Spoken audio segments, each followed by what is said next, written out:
आप देख रहे हैं देश लाइव, देश की आवाज। अस्सलाम वालेकुम, आदाब। देश लाइव में आपका स्वागत है। मैं हूं सहल कुरैशी। दोस्तों, आज हम एक अहम मुद्दे पर बात करेंगे। इस्लाम और मुसलमानों के खिलाफ जहर उगलता नया फिल्मी हथियार। उदयपुर फाइल्स का ट्रेलर इस्लामोफोबिया की नई मिसाल बन चुका है।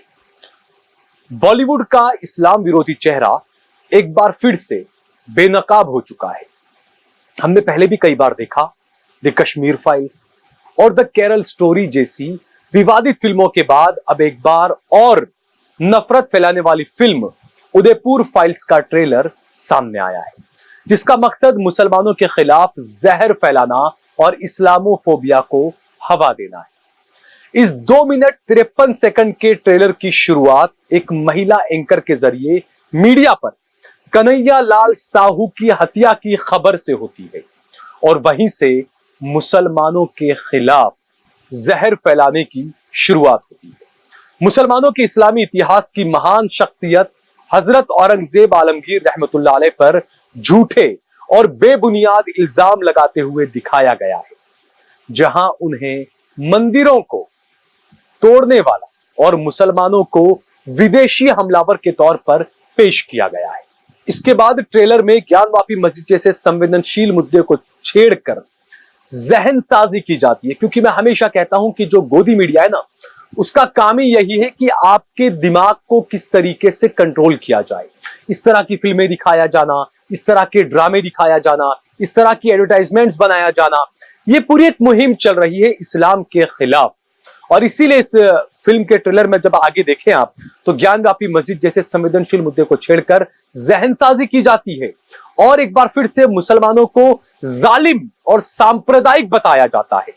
इस फिल्म का सबसे खतरनाक और दिल दहला देने वाला पहलू यह है कि दारुल उलूम देवबंद जैसे विश्व प्रसिद्ध जो एक शैक्षणिक संस्थान है, उसे और उसके जाबाज उलेमा, जिनका जंग आजादी में, देश की आजादी में अपनी एक अलग कुर्बानी रही है, उस पर कई किताबें लिखी गई है और कई किताबें और लिखी जा सकती है।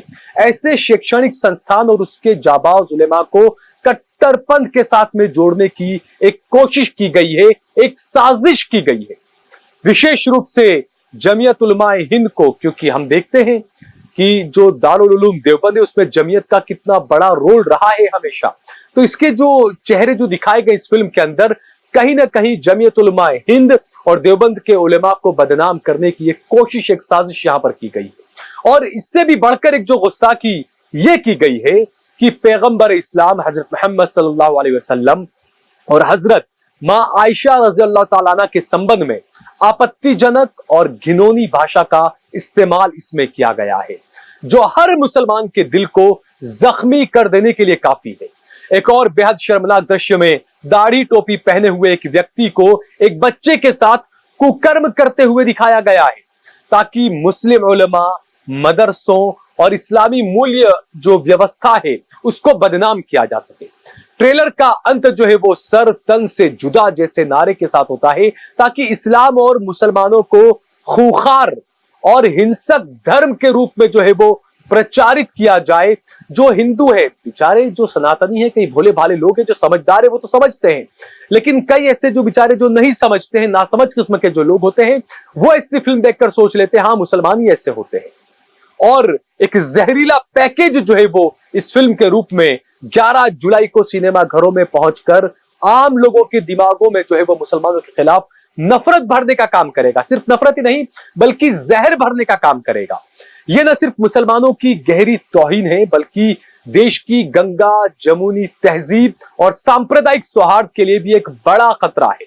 इसलिए देश के सभी जिम्मेदार पत्रकारों, सोशल मीडिया इन्फ्लुएंसर्स और युवा कार्यकर्ताओं को चाहिए कि वो जो है वो इसको लेकर बाकायदा मुहिम चलाए, इसके खिलाफ बैन का टैग चलाए, हैशटैग चलाए, इसको बैन किया जाए, इसका बॉयकॉट किया जाए। इस तरह के हैशटैग का जो है वो इस्तेमाल किया जाना चाहिए।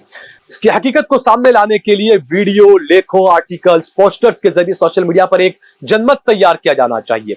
और मैं तो ये कहता हूं कि जमीयत उलमा हिंद है, all India Muslim personal law board है, अमारत शरिया है, और इसके अलावा जितनी भी मिल्ली तंजीमें हैं, जो मुस्लिम तंजीमें हैं और जो मुस्लिम तंजीमें नहीं भी है, जो सेक्युलर है, जो इस देश के अंदर मुसलमान, हिंदू, हर धर्म का आदर करती है, ऐसी तंजीमों को, ऐसी संस्थाओं को भी आगे आना चाहिए और एकजुट होकर एक प्रेस कॉन्फ्रेंस करनी चाहिए और इसकी कड़ी निंदा के साथ साथ कानूनी कार्रवाई की घोषणा करनी चाहिए।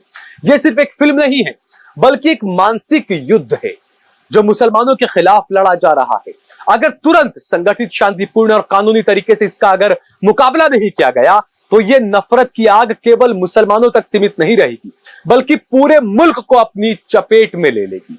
खामोशी जुर्म है और एकता ही हमारा सबसे बड़ा हथियार है। हर भारतीय को इस बात का ख्याल रखना चाहिए, क्योंकि इस फिल्म के अंदर एक और दृश्य ऐसा है कि एक वीडियो, माफ कीजिएगा, एक फोन के अंदर एक व्हाट्सएप का स्क्रीन दिखाया गया है और एक आलिम को यह कहते हुए दिखाया गया है कि हम अभी जो है वो हर हमारे मुसलमान भाइयों तक जो है वो एक मैसेज के जरिए हम सारे मैसेज पहुंचा देंगे कि हम जान देने के लिए भी तैयार हैं। यानी जो व्हाट्सएप यूनिवर्सिटी, जिसके बारे में खुद अमित शाह कह चुके हैं कि हमने व्हाट्सएप पर कई सारे ग्रुप बनाए हैं बीजेपी आईटी सेल वालों ने और हम झूठी सच्ची सारी खबरें उस पर फैला देते हैं, स्प्रेड कर देते हैं। जो व्हाट्सएप यूनिवर्सिटी, जो बीजेपी का काम है, जो आरएसएस का काम है, उसका जो ठीकरा है वो सीधे तौर पर मुसलमानों पर फोड़ने की कोशिश की गई है और ये पोर्ट्रेट किया गया है, ये दिखाने की कोशिश की गई है कि देखिए किस तरीके से मुसलमान व्हाट्सएप पर मैसेज स्प्रेड करते हैं और उसके बाद में जो मुसलमान, जो नौजवान हैं, मुसलमान जो लड़के हैं, वो सड़कों पर आ जाते हैं, पथराव करते हो, तमाम चीजें ये इस तरीके का पोर्ट्रेट करके दिखाने की कोशिश की गई है। और जैसे ये एक दाढ़ी वाला व्यक्ति इसमें ये कहता है कि मैं जल्दी कुछ ही देर में अपने मुसलमानों तक ये सारा मैसेज पहुंचा दूंगा, हम जान देने के लिए भी तैयार हैं। और उसके फौरन बाद इस फिल्म के अंदर दिखाया गया है कि AK-47 और राइफल्स और हथियार लेकर जो मुसलमान सड़कों पर आ जाते हैं। मैं यहां पर ये पूछना चाहूंगा कि क्या सिर्फ मुसलमान ही ये चीजें कर रहे हैं और इसमें आप क्या पोर्ट्रेट करने की कोशिश कर रहे हैं? आप पहलगाम हमले के बाद से अब तक देखें, सबसे ज्यादा हिंदू धर्म से ताल्लुक रखने वाले गद्दार आतंकी पकड़े गए हैं। सीधे तौर पर हिंदू हैं वो लोग।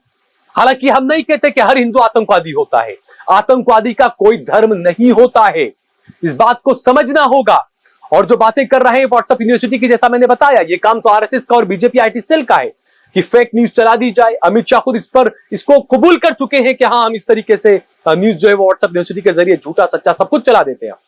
तो इस तरह की जो फिल्में हैं वो देश को ही नहीं, देश की अखंडता, देश की एकता को तार तार करने वाली ये फिल्में हैं। इसका मुश्तरका तौर पर सभी को साथ मिलकर इसका विरोध करना चाहिए, वरना हमने देखा था केरल स्टोरी देखी, हमने द कश्मीर फाइल्स देखी, उस फिल्म में क्या हुआ था, किस तरीके का माहौल बनाया गया था। ये फिल्में चूंकि अब बिहार इलेक्शन आने वाला है, उसके पहले ये फिल्म आएगी, सीधे तौर पर बिहार में जो हिंदू वोटर्स है उनको प्रभावित करेगी ऐसी फिल्में, क्योंकि ऐसी फिल्में इसीलिए लाई जाती है। इस फिल्म का डायरेक्टर कौन है, इस फिल्म को फंडिंग कौन कर रहा है। हमने देखा कि जो कश्मीर फाइल्स आई थी, जो केरल स्टोरी आई थी, उसके जो डायरेक्टर्स थे, ऐसे कई सारे डायरेक्टर्स हमने बाद में देखे कि नरेंद्र मोदी के साथ और बीजेपी के नेताओं के साथ में फोटो सेशन करवा रहे हैं। बीजेपी के जो नेता हैं, बीजेपी के सांसद हैं, बीजेपी के मंत्री हैं, वो इन फिल्मों को प्रमोट कर रहे हैं अपने सोशल मीडियाज पर। तो इससे साफ पता चलता है कि ये एक प्रोपेगेंडा इस्लाम के खिलाफ, मुसलमानों के खिलाफ फैलाया जा रहा है। लेकिन ये जो फैलाने वाले हैं, ये जो प्रोपेगेंडा फैला रहे हैं, उनको इस बात का ख्याल रखना चाहिए कि अगर आप जो सोच रहे हैं ना कि आपका प्रोपेगेंडा सिर्फ मुसलमानों के खिलाफ है, तो माफ कीजिएगा, यह आपका प्रोपेगेंडा सिर्फ मुसलमानों के खिलाफ नहीं है, ये इस देश के खिलाफ आप प्रोपेगेंडा चला रहे हैं। क्योंकि अगर इस देश का मुसलमान कमजोर होगा तो यकीनन देश भी कमजोर होगा। इस देश का मुसलमान बदनाम होगा तो यकीनन देश भी बदनाम होगा। और जैसा मैंने बताया कि जो दिखाया जा रहा है इसके अंदर कि एक कोई दाढ़ी टोपी वाला है, वो एक मुसलमान किसी लड़के के साथ में वो कुकर्म कर रहा है, जबकि हमने पिछले दिनों लगातार कई सारे वीडियोस देखे। बीजेपी का एक हाईवे वाला वीडियो आपको याद होगा कि बीजेपी का एक नेता हाईवे पर किस तरीके की हरकतें करता हुआ देखा गया था। अभी कुछ दिन पहले हमारे एक साथी, हमारे मित्र निशांत वर्मा जी, आप उनके फेसबुक पर जाइए, कई सारे साधु संतों के ऐसे उल्टी सीधी उलूल जुलूल हरकतें करते हुए वीडियो आपको उनके फेसबुक पेज पर मिल जाएंगे। तो ये जो हरकतें जो दिखाई जा रही है, ये जो आम जो इस मानसिकता का जो होता है ना, उसको धर्म से कोई लेना देना नहीं होता। चाहे वो मौलाना हो, चाहे वो पंडित हो, चाहे वो फादर हो, पादरी हो, वो जो भी हो, जो ऐसी क्रूर मानसिकता वाला या घटिया मानसिकता वाला जो होता है, उसका मजहब से कोई लेना देना नहीं होता। वो मजहब का चोला जरूर ओढ़ लेता है, लेकिन मजहब से उसका कोई लेना देना नहीं होता है।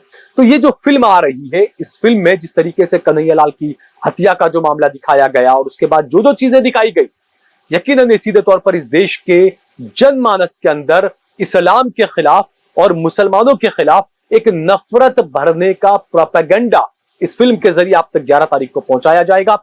ज्यादा से ज्यादा इसको लेकर इसका विरोध किया जाना चाहिए, शांति प्रिय ढंग से, कानूनी तरीके से, संवैधानिक तरीके से। मैं तो कहता हूं कि जुमा के दिन हर मुसलमान को अपने अपने पुलिस स्टेशन में जाकर अर्जी देनी चाहिए और प्रदर्शन की इजाजत मांगनी चाहिए और इस फिल्म के डायरेक्टर के खिलाफ एफआईआर भी दर्ज कराई जानी चाहिए। देश भर में यह अमल होना चाहिए। हम जिंदा हैं तो हमें दिखाना होगा कि हम जिंदा हैं। मुर्दार की तरह अगर आप पड़े रहेंगे तो यकीन मानिए आपके बच्चों के लिए आप उस भारत का निर्माण कर रहे हैं। आप देखिए स्पेन, इस्लाम की तारीख उठाकर देखें, आप ऑटोमन एम्पायर की आप तारीख उठाकर देखें, 700-800 साल जो मुसलमानों की जो हुकूमत रही है, आज वहां पर क्या हाल है मुसलमानों का, आप जाकर देख लें, ढूंढने पर नहीं मिलेंगे आपको। तो अगर आप खामोश रहे आज, तो भारत को अगला स्पेन और अगला इजराइल और गजा बनते हुए आप देखेंगे, आपको देखना पड़ेगा। वरना आपको इसके खिलाफ शांति प्रिय ढंग से, कानूनी तरीके से आवाज उठानी पड़ेगी और उठानी चाहिए। मैं सहल कुरैशी, मैं इस फिल्म का बायकॉट करता हूं और मैं अपने इस वीडियो के साथ में भी हैशटैग चलाऊंगा, बैन करो इस फिल्म को और बैन करो इस बायकॉट करो इस फिल्म का, यह हैशटैग भी मैं चलाऊंगा। आप भी ज्यादा से ज्यादा इस वीडियो को शेयर करें, कमेंट करें, लाइक करें और हमारी इस मुहिम में हमारे साथ जरूर जुड़े। इस वीडियो को ज्यादा से ज्यादा शेयर करें, हमने हमारा नंबर भी दिया हुआ है, ज्यादा से ज्यादा हमारा सहयोग करें और कुछ सुझाव आप हमें देना चाहें तो हमारे नंबर के जरिए आप हमें जरूर सुझाव भी दे सकते हैं। जय भारत, जय हिंद।